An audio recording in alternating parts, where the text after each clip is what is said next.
Vladimir Putin, President of the Russian Federation, Excellencies, Heads of State and Government, distinguished delegates, I would like to express my sincere gratitude to President Vladimir Putin for hosting the 16th BRICS Summit. This gathering represents hope in our pursuit of effective multilateralism to address the pressing global challenges we face today. As the newest member of the BRICS family, Ethiopia is prepared to engage constructively in fostering a multilateralism that serves both developed and developing nations, anchored in the principle of equity.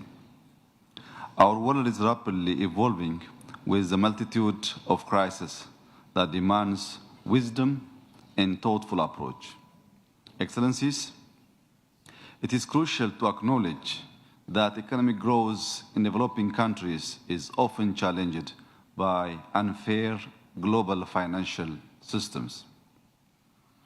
The imbalances in our global economic framework are driving rising inequality, inflation, and unemployment, making collective efforts more urgent than ever. The calls for climate action and climate finance continue to be ignored even as the crisis deepens. In the middle of these challenges, however, I see a tremendous opportunity in BRICS. With its collective voice representing nearly half of the global population and over a third of global GDP, BRICS has the potential to be a transformative force for a more equitable world order. Excellencies, intra-BRICS trade, investment, and tourism can ignite economic growth that not only benefits our member states, but also serves as a model for cooperation and solidarity in addressing global challenges. We must leverage our diverse economies and high growth potential to achieve tangible economic gains that uplift our people.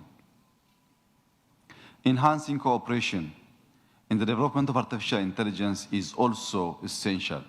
I strongly support the proposal made both by President Putin and President Xi on this matter. Furthermore, the expedited consideration of membership requests to the new development bank will serve to enhance alternative financing, particularly for infrastructure projects that are crucial to our development. I believe BRICS is uniquely positioned to galvanize support for a fair and representative multilateralism. Together, we can champion reforms that address the concerns of developing nations and ensure that their voices are heard on the global stage. Ethiopia, in particular, wishes to emphasize that the reform of the UN Security Council deserves our attention. We have confidence that the countries at this summit will prioritize Africa's representation in the UN Security Council, adhering to the common African position. This is not just about representation. It is about justice, equity, and ensuring that all nations can contribute to global governance. Mr. President, Excellencies, Ethiopia exemplifies the practical relevance of our partnership, embodying the hope and potential that BRICS represents. Our nation, now the third largest economy in sub-Saharan Africa, is endowed with a young and dynamic workforce, vast arable land, and abundant renewable energy resources. These assets present unparalleled opportunities for investment and trade, and our ongoing macroeconomic reforms have unlocked new avenues for growth. Our Green Legacy Initiative, which mobilized our citizens to plant 40 billion seedlings in 6 years, stands as a testament to our commitment to sustainable and climate resilient economic growth. Ethiopia is equally committed to ensuring food security, having become the largest wheat producer in Africa through enhanced productivity. Our investments in smart cities and tourism development highlight our cultural and historical richness, drawing visitors from around the globe.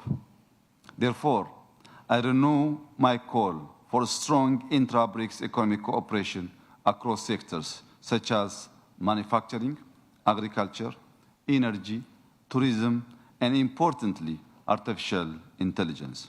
As I conclude, let me assure you, Excellencies, of Ethiopia's unwavering commitment to actively participate in realizing our shared vision for a brighter future. Let us ensure that our partnership not only addresses our immediate challenges, but also lays the groundwork for a more equitable and inclusive multilateral world. I thank you.